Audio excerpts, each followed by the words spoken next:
Welcome, Pathfinders, to the Find the Path podcast, a after party number 9. How's everybody doing? Technically B2 and after party. Oh my gosh, who cares? Don't be nitpicky. Yeah. I have to listen to you people. Anyway, so do these other people out there. Sure. Yeah, and they like us, as opposed to you, apparently. Well, if they force themselves through 25 episodes. So yeah, this after party covers episodes 25, 26, and 27. So starting at episode 25, we ran straight into combat. Yeah, that sucked. The Dread Skeleton Cinemark. I don't think his name was actually Cinemark. His name is not actually Cinemark. Yeah, Rick told us his name, and his name's like Cinemark. Yeah, and it's really close to Cinemark. He loves a good movie. From there, we continued our way through into the catacombs, filled with the, stuff. Words. yes. Sarcophagi. Sarcophagi. And then that horrible, stupid... And I got scared. Yeah, I hated that thing. Sagira was a I don't think I've ever fought one of those before. If we have, I don't remember it being this awful. Have. You had fought a coffer corpse, which is a creature that we had all run through previously, although Heather has not actually played that. But yes, they're the Jack in the Boxes. They like to play dead. Possums? Possums, if you will, yeah. of the Undead world. Yeah. But possums don't jump up. They play dead, so you leave them alone. Yeah, that's true. They're the fainting goats of the Undead world. No. Also that too. That episode ended with us finding that little tiny secret room. Which had 2 potions. Yeah, that was basically the end of episode 25. Going into episode 26, you guys had found a little bit of healing, better than nothing. Following this, once you guys had patched yourself together a little bit, you had pressed on forward into the largest of the chambers that you'd experienced so far, wherein you had found the Scorched Hand, confronting them in what seemed to be, I felt, a fairly difficult battle. We actually did pretty good in that fight, all things considered. I was on the ground. Well, I had no magic. I literally had a domain spell. That was it. Yeah, Sagira spent most of that on the ground. Yeah, but I still think for the condition we were in, we did a pretty good job in that fight. But, the domain spell went to good use, too. And then Valeriana tragically lost her life. Is it tragic? I don't know. Was she actually evil? We have 3 questions, so we will get to them, I guess, in a moment. You then all did finish the fight against the Scorched Hand. Valeriana dying, although Kelru, Azaz, and Idori all managing to survive. Then at the beginning of the following episode, episode 27, you had a chance to talk with Kelru, get a little bit of their backstory and motivations and all the rest of that, and then had continued your exploration back into the library, where you had found the hidden 13th shelf, containing both the proclamation from Djerdit II, as well as what effectively amounts to a Rosetta Stone. So now all of you can learn Ancient Osiriani. Nope, not me. I'm good. Onuris would have taught you guys. You guys just had to be a certain level before you could learn it, right? Well, not specifically. The problem is Onuris can't teach someone the entirety of Ancient Osiriani in 3 days. Oh, that's true. This magical tablet, however, can impart that knowledge much faster. This proclamation that you found, though, then discussed how it was the Pharaoh entrusting his advisor here with a certain item, which I believe you guys have inferred is probably the mask that seems to have been stolen, as well as a brief discussion pertaining towards hiding his scandal. So, some ancient scandal cover-up. He had an ancient fixer. You then all made your way back out through the city with a new kind of silence or tension. I'm not surprised, it felt like something was amiss. Maybe it was just all in your heads. Yeah. I'm not gonna lie, and this is kind of a weird... my mind immediately went to that, animal lying in wait, ready to pounce kind of thing, and all I could picture was the clever girl scene from Jurassic Park. Basically, yes. Where it's all of you are walking out, it's just everything seems too quiet, and then the raptor head comes out of the alleyway next to you. Well, the a dead ancient raptor. evil necromantic artifact has been taken out of its secure place and walked through a part of the city that's filled with undead. Anyway, you managed to navigate your way back through the dead city without being torn apart by undead or running into anything like that, making your way back to the living city of Wati, I believe leaving off with all of you deciding to go find Falto. Because apparently he's a mummy now. Well, we don't know that. We're just checking on him. I told him to go to the temple and try to get healing.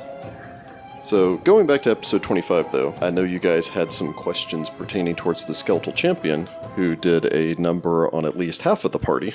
Well, he had that scary magic spear. I know, I'm Yeah. just kind of curious about It was a the plus one background. spear, yeah. So you want to know a little bit more about Cinemeric. Cinemark. Okay, gotcha. Yeah, he's a skeletal champion named Cinemeric, occupies the shrines. Cinemeric was raised from childhood in the sanctum of the Erudite Eye and became a temple guard as an adult, rising through the ranks to become the commander of the guard. Like all the sanctum's guards, Cinemeric received some clerical training, although his focus was actually on martial disciplines. He swore his life to the temple, and so dedicated was he that he asked to be allowed to continue serving Nethys even after death. To that end, when he died, the High Priest of the Sanctum animated Cinemeric as a skeletal champion, transforming the loyal guard into an undying defender. When the last of the Sanctum's priest fell to the plague of madness and the site was abandoned, only Cinemeric remained, the last guardian of a forgotten temple. Sad. There's a really interesting thing that it literally states that, yeah, he spent so long guarding this sanctum with no change whatsoever, period, to everything that happened here, that he was so caught off guard when people showed up. He didn't even try to actually stop them because he couldn't register what was happening. And kind of came back here to sit down and pray for a little while, and then finally went, oh right, I'm supposed to kill everyone.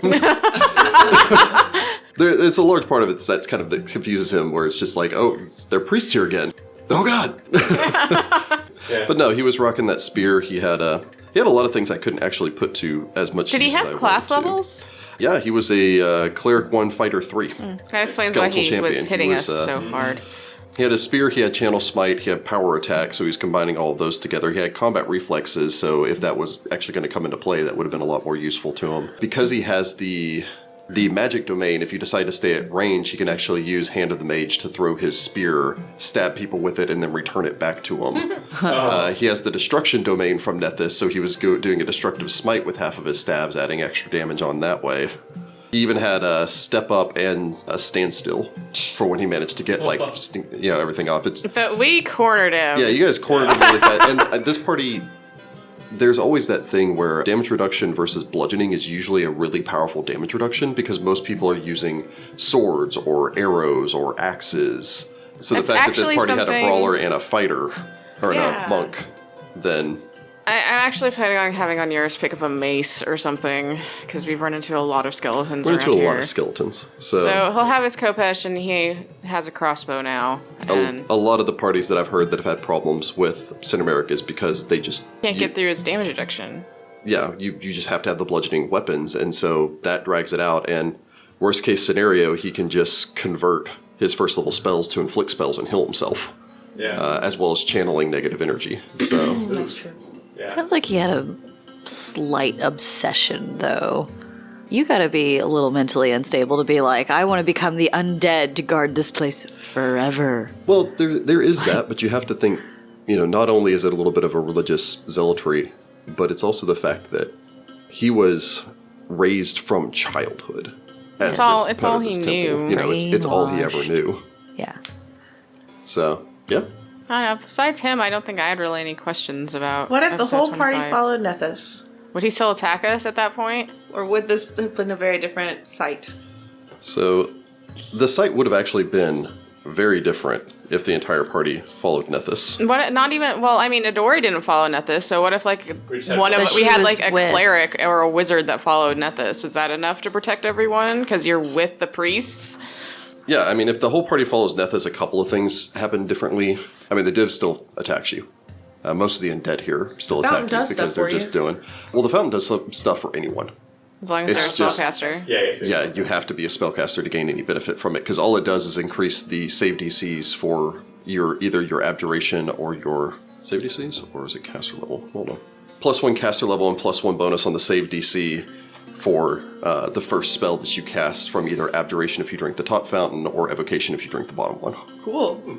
But if the entire party are followers of Nethys, first off, the statue won't attack you if you're bearing a holy symbol of Nethys. Oh, so that was what it was? Yeah, you just have to be bearing a holy symbol of Nethys. That's it. Dang it. Will the Cinemark still attack you? He will, just because At you that- are... yeah. Well, you're not sanctioned to be down there. So He was kind of confused when he saw the first couple of people walk by, and he was like, what the heck is going on? There are people here again, and then stopped to pray to Nethys for a while, and then eventually came to the realization, I need to just kill them. And was just kind of like collecting himself together when all of you opened up the door, and then he went, oh, no, here they are. Now I'm going to stop somebody. It becomes a little bit more interesting when you're dealing with the Scorched Hand, because the book expressly states, if any of the PCs are devout worshippers of Nethys, Valeriana and Kelru might negotiate, although they're unlikely to willingly share in many of the Sanctum's secrets. It specifically states under Kelru that if confronted by PCs who also worship Nethys, Kelru encourages them to abandon any non-Nethian comrades and join Valeriana's company. He argues that the pursuit of knowledge and service to Nethys is far more worthy goal than any misplaced loyalty such PCs may have towards their non-religious companions. But if we were all followers of Nethys, then it gets weird. Yeah, then it would basically just break down to whether or not you're competing for the same sort of thing, but could potentially, there actually is a means by which, depending on how the party approaches it, that you can sway everyone but Valeriana.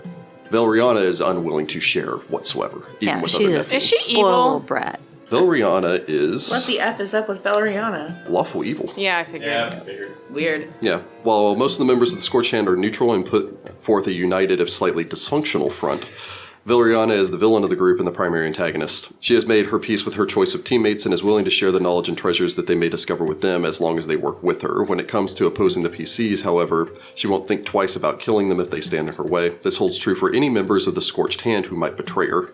Valeriana views the Sanctum of the Erudite Eye as the property of her company by divine right, and there is no line of which she will not cross to claim it. And why does she think it's hers? I mean, what? She's not even from Osirian. That's the part that gets me. Do you want to delve a little bit into Yeah, I Valeriana? don't understand why this Taldane woman thinks she has a right to a temple built by pharaohs, because the pharaohs all used to worship, mostly used to worship Nethys. It'd be different if she was Osiriani and thought she was descended from the pharaohs and everything, but that's just weird to me that she's like, this is my birthright. It's mine. I'm like, no, lady, it's really not. So the long and short of it is, Valeriana was born to the noble house Hypaxis in the upper echelons of Taldane society, although they are actually minor aristocrats, but believed in the maxim that it's better to seize life by the throat than surrender willingly to obscurity. And when she came of age, she basically demanded her family send her to the Arcanarium in Absalom, where she could study the magical arts. There she began worshipping Nethys, whose tenets spoke to her on a personal level, because Nethys is all about the acclamation of personal power, regardless of gender or background. And delving a little bit into Taldor does have a very strict gender code, in that only everything is passed down along the male line, only men are allowed to ascend to the throne, etc., etc. And so she was understandably upset pertaining towards that. After she graduated from the Arcanarium, she became intrigued by the ancient history of Osirian and its early meteoric rise to power, but had already missed her chance to go with the initial wave of explorers from 7 years ago that had gone and explored Osirian when the Ruby Prince first opened it. But she used her family's wealth and political connections and caught wind of a rumor that another set of Osirian's tombs were soon to be open in the foreign explorers. Valeriana immediately began researching Wati's history, and in doing so, made her acquaintance with the Osirian priest Kelru. By that time, Osirian's tombs had been open for exploration for some time, with the exception of the necropolis of Wati, which remained closed due to local politics with the Temple of Pharasma. Valeriana shared the rumor that the Ruby Prince intended to correct the oversight soon, and suggested that Kelru work together. Kelru introduced her to Azaz, and the three traveled to Sothis, and there they discovered the existence of Wati's original Temple of Nethys, forgotten inside the necropolis and likely never explored. Really, her takeaway from it is she believes that Nethys directed her along these lines of discovery so that she could ascend to power. I think it's funny that she's gonna come to power in a dead part of a city. Yeah, her logic is a little... Again, a lot of skewed. it is the idea of personal power. That there's going to be something here that's going to make her the next Nex or Geb or, guess. She was sorely Tarbafon. There was nothing like that here, even if we hadn't shown up. Well, The thing technically was the already mask missing. was here, but somebody beat her to it. Yeah, but Yeah. But they still means had she's it. still They in didn't it. find that secret passage when they were walking, that secret door and it was though, when they were open, walking down so here.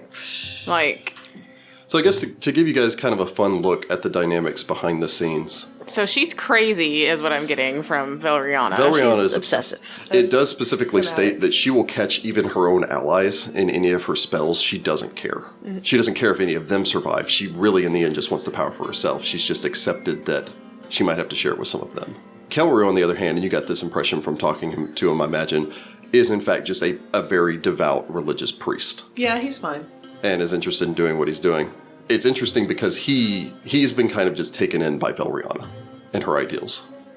This idea of it being their destiny to do this. Azaz is more or less just along for the ride, but it kind of implied that Azaz was always the Ron to their Hermione and Harry. That he was just like, I'm not as smart as this one. I'm not as like brave or capable as this one. I'm really just kind of here for a little bit of comic relief. And so he's the first one to take offense at everything because he wants to try to prove his worth to the rest of the party. And mechanically speaking, he's the lowest level. Yeah. Yeah. So he has the most to prove.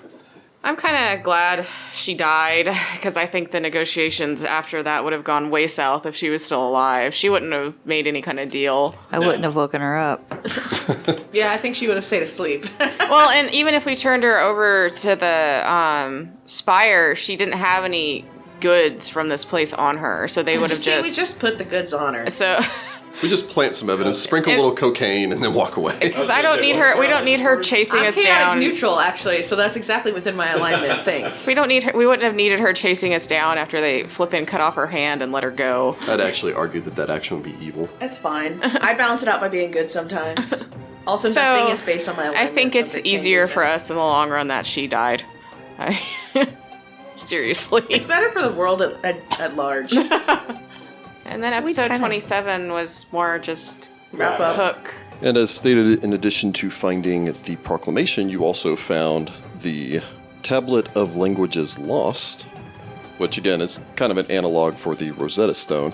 And for those of you who aren't as big of ancient Egyptian history buffs as we are, the Rosetta Stone was a part of a stela that was found, had 3 different languages on it, and up until that point, no one was really able to read ancient Egyptian. And so once it was found, people were able to translate it into one of the other languages that was known, and thereby... It was Greek, wasn't it? Probably Yeah, I think it was Greek. Oh, I thought it was.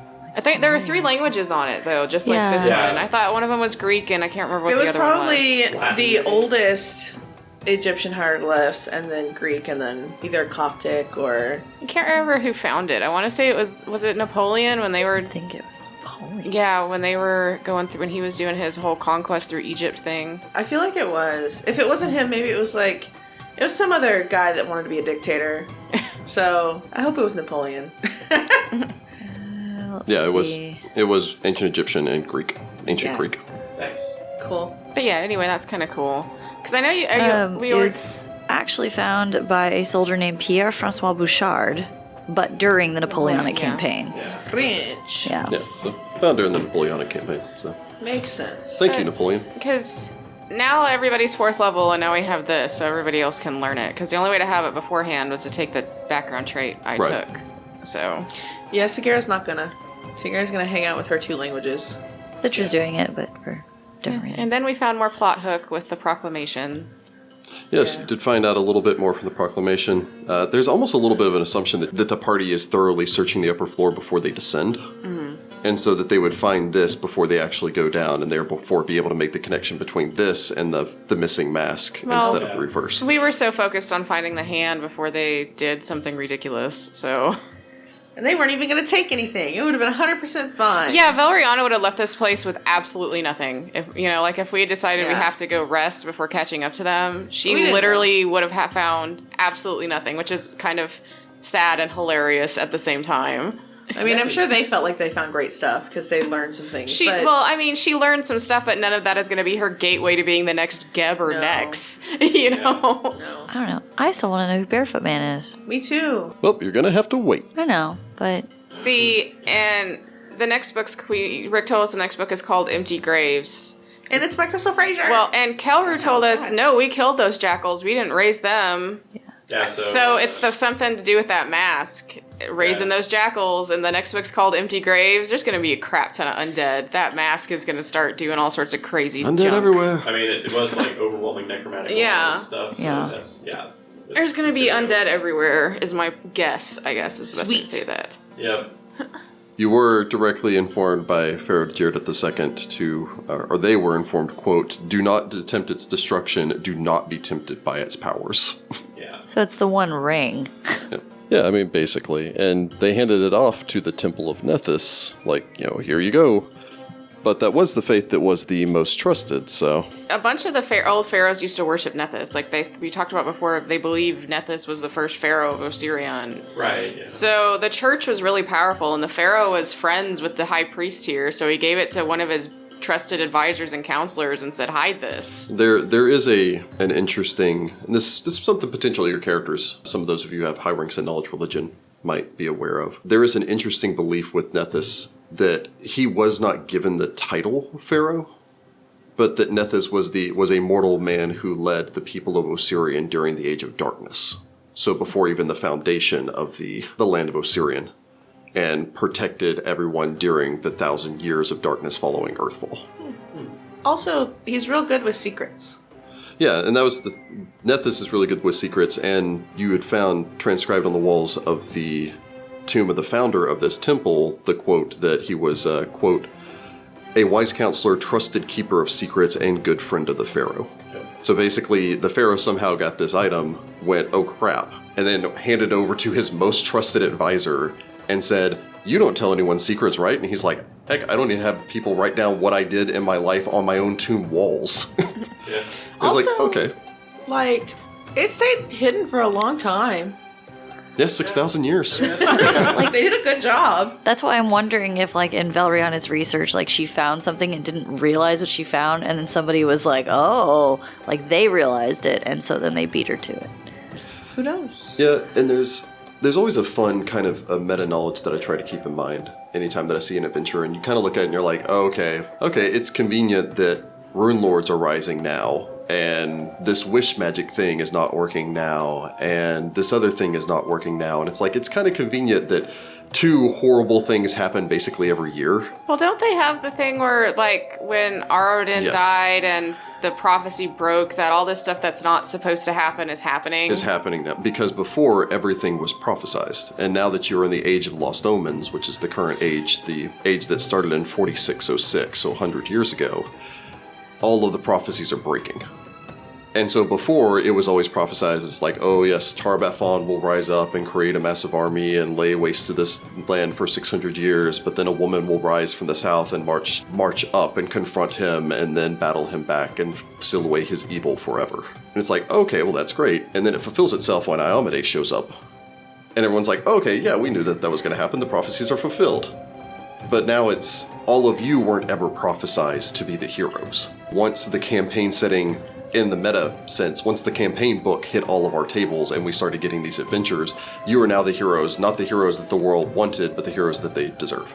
So, You're Batman. So for me, it's always the idea that potentially when this place was set up, they may have even consulted prophecies and used divinations to see thousands of years into the future and gone, oh, it will never be found. Yeah, this thing's supposed to be safe here literally forever, and But then whatever prophecy happened broke. to whatever happened to Arodin broke prophecy forever.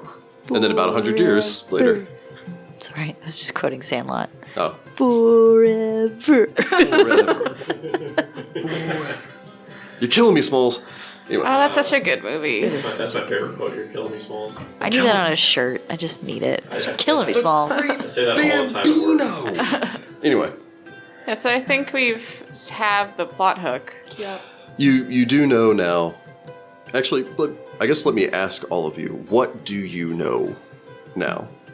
You know that there was the barefooted man. And we know that there's some pharaoh that did something so awful that he's called the Forgotten Pharaoh, and he did something so bad the next pharaoh was like, no, we're hiding all of this crap. Stripped his name from the records. We know there's a silver chain cult thing happening. They are looking for something, probably that mask. Yeah, so some barefoot guy came in here, seemed to know exactly where he was going and what he was doing, took the mask and left, and raised some undead jackals on the way out. What's interesting is he knew exactly where to go, but didn't know there were traps. Or didn't care. We have no Or idea. possessed no means by which to stop them. Yeah. Other than his own flesh. It could have been that he was possessed somehow. Like he was sent in. Like he could have just been like a normal commoner sent in to do this, and then he gets the mask. And He was a burly commoner. Well, the question is also possessed by what then? Yeah. By the mask. It somehow reached. Or another part of that guy's, another piece of the soul, because... It's true, there's still 2 pieces. yeah. Well, I mean, one would be his physical body. Yes. But Yeah, I was going to say. there's still another piece. His Ib, Ka-Ba, Ib, So I think Something. the soul is Ka and Ba, and then the Ib is the body. Is something like that that. how that goes? Regardless, it's yes. not the weirdest idea that something super powerful would reach out to a person and tap them to be like the doer of things. Yeah. Bear in mind, too, though, that it said it had a lot of necromantic aura, but it was also balanced out with something else. Like, it wasn't all bad. Well, and necromancy is not, much like Nethys, necromancy is not inherently evil. It's how you use it. The fact of the matter is the spell Disrupt Undead, which disrupts undead, also necromancy. Yeah. Yeah, so I mean, it could be one of those things where this pharaoh came up and found this great artifact and used it for evil, but the thing itself is not necessarily evil. True, yeah. My general assumption, though, is if everybody wants to forget that you ever existed, you probably weren't a good person. Well, no, I'm not saying that the pharaoh was a good person, but I'm saying that this mask may not be an evil thing. It could just be like a neutral thing that was used for evil. It's like medicine. Mm-hmm. It can save or poison you. Oh, man. Could be that the Plague of Madness, nobody really knows how it started, right? Mask. Yeah, I think we thought about that when we Yeah. first found it, 'cause it's kinda too. leaking. So, There's I mean, also a lot of ghouls in that part of the city. Yeah. So yeah, you're at the point now where you think that you know what the plot is, but well, that's always the beauty of going into any adventure path is you will steadily get it piecemeals out. You get bits and pieces of the plot, and you can eventually see it's kind of like all of you are standing here right now, like an assortment of dwarves and a hobbit on a hill, and you can see Lonely Mountain, and that is your eventual goal, and you know about Smaug. But you still have to go through everything else to get there, and so you're always moving towards that goal, but there are so many interruptions and other stories along the way. But yeah, so as a fun side note, I always love book twos. The second book, like I do always enjoy the first book of an adventure path, but book two of an adventure path is always usually something almost experimental and fun. Mm-hmm.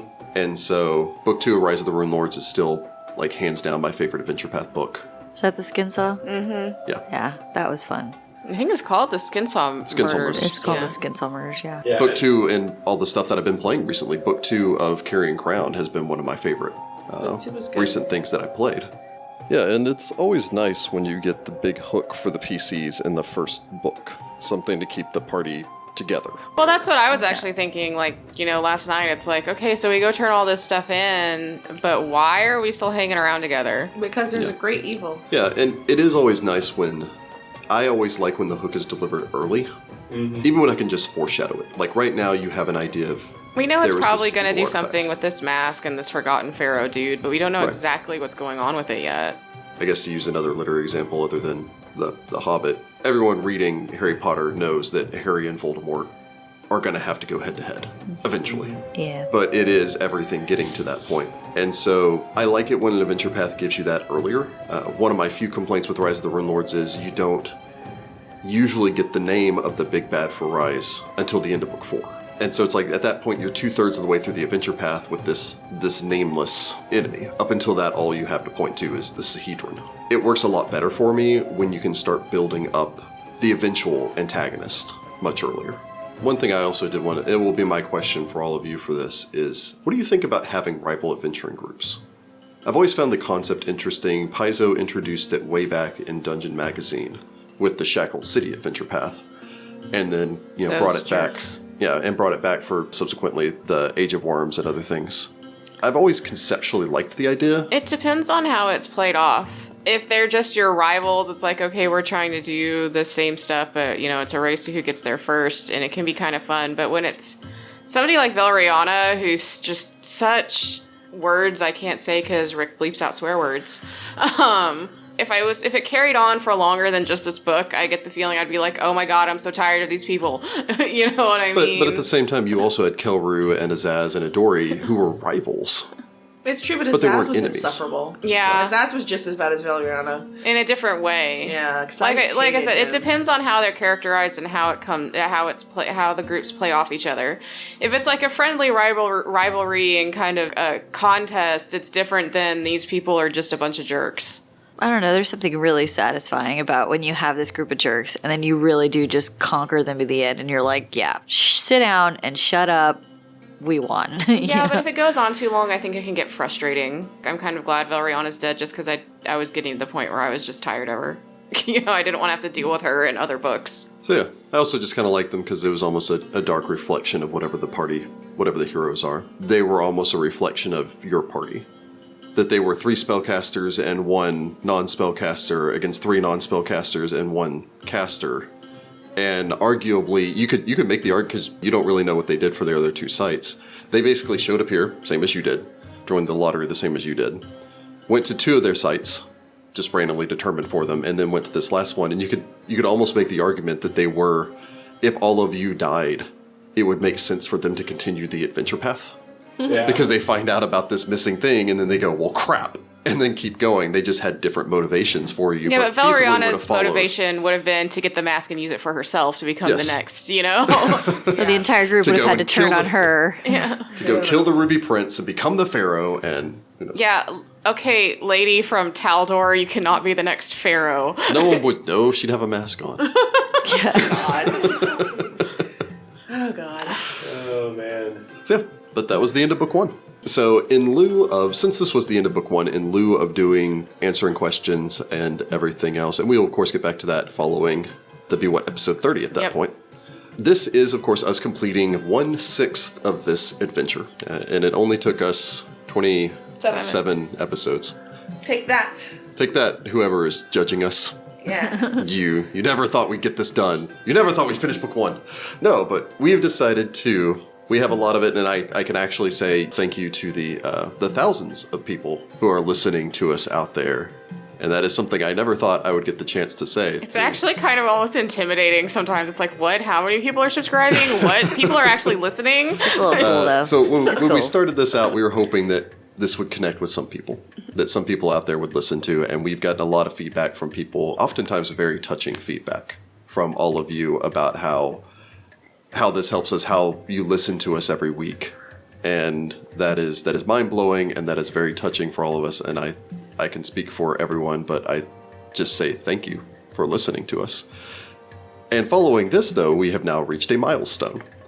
And not one of those arbitrary milestones. No, this is completing a book that I can finally stop having to carry this book with me here and start carrying another book with me for when we You record still these carry things. the first book with you for the Yeah, I next need couple to books reference in case things. you need it for a reference. Don't even say you're not going to carry that book with you. Have What we was ever- Azaz's familiar's name? Zazu, that's right. But because this is a milestone for us, we wanted to celebrate with all of you who give us motivation and a reason to do this. And so we decided that we are going to do a trivia contest. We are each going to ask a single question.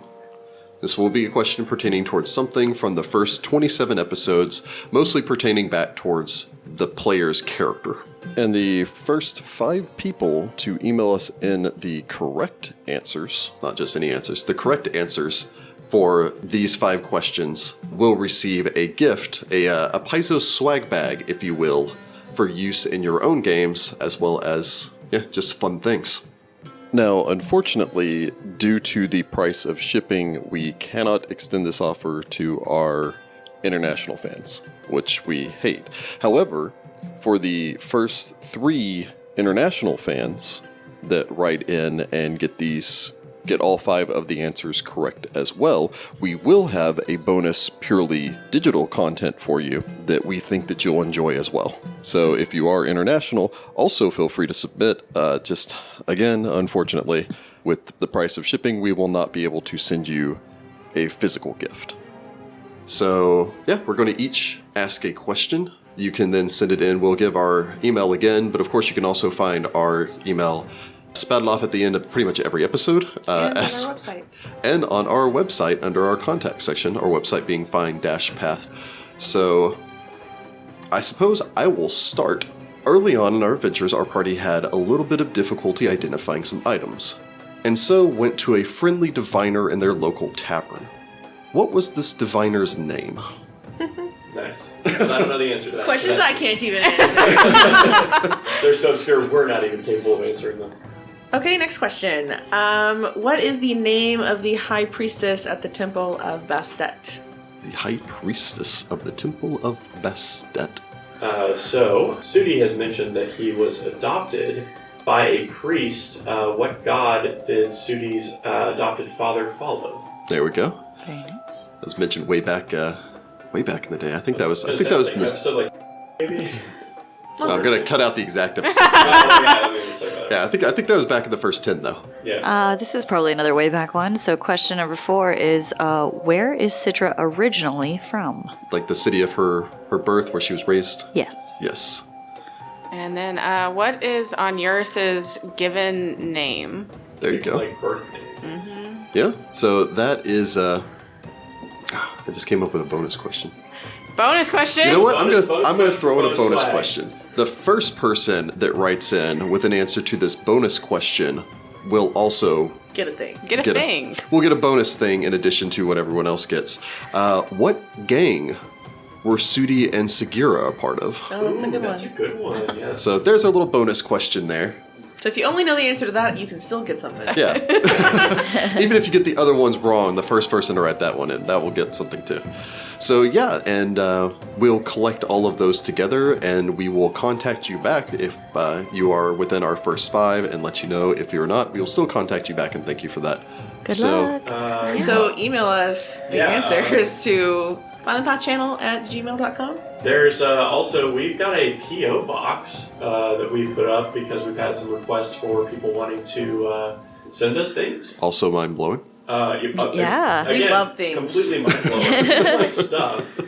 The address for that P.O. box is 4475 Trinity Mills Road, number 703932, Dallas, Texas 75287. So, we have put this up on our website under the Contact Us link. So yeah, the people that will write in, we will get you guys your items, ship them to us. Will come from said PO box. So yeah, and with everything, we will include a D20 as rolled by Rachel. Yes, Oh. she will get that great She is luck. the luckiest of us. Oh, she's the luckiest. I'm Although not close the last second. I episode mean, or so. Heather was pretty lucky last episode. Yeah, we'll make a Heather roll some. So That's you true. might get a Heather or a Rachel. Maybe you can like say which one you want. definitely I'll don't even want to roll them in my fancy dice tray that I don't actually use for Mummy's Mask because it's wood and it makes a lot of noise. But Heather's also paranoid. She doesn't touch other people's dice. Yeah, I mean, if you're okay with me rolling your dice before we send them to you, I will. But yeah, I don't share dice. If we have a special bonus, the first person to get every single one of the questions wrong can get one rolled by me. Trust me, you don't want that one. The worst part is we might tell you got it right when you get the package and it's just like a single die and you're like, oh. It has a card from Jordan that says, "Good luck, friend." Good luck, everyone else. Yeah. So yeah, if we don't have anything else this time, thank you for following us through book 1. We are excited to do book 2, and hopefully you'll stick with us through book 6. So yeah, if there is nothing else then, until next time, good luck, Pathfinders. Everybody lived through book 1, guys. Sure did. I didn't think that was gonna happen. I to will be honest. solve that next time. No. I like Onuris. You're not one of those GMs, so stop pretending. Onuris can't die till we know what the crap. Then he can die, I guess. But I want to know what the heck is going on. Onuris, you're dying. Please, spout your backstory. Tell me. Oh my gosh. We speak with Jed just to ask you. Like, now we have to know. Tell us.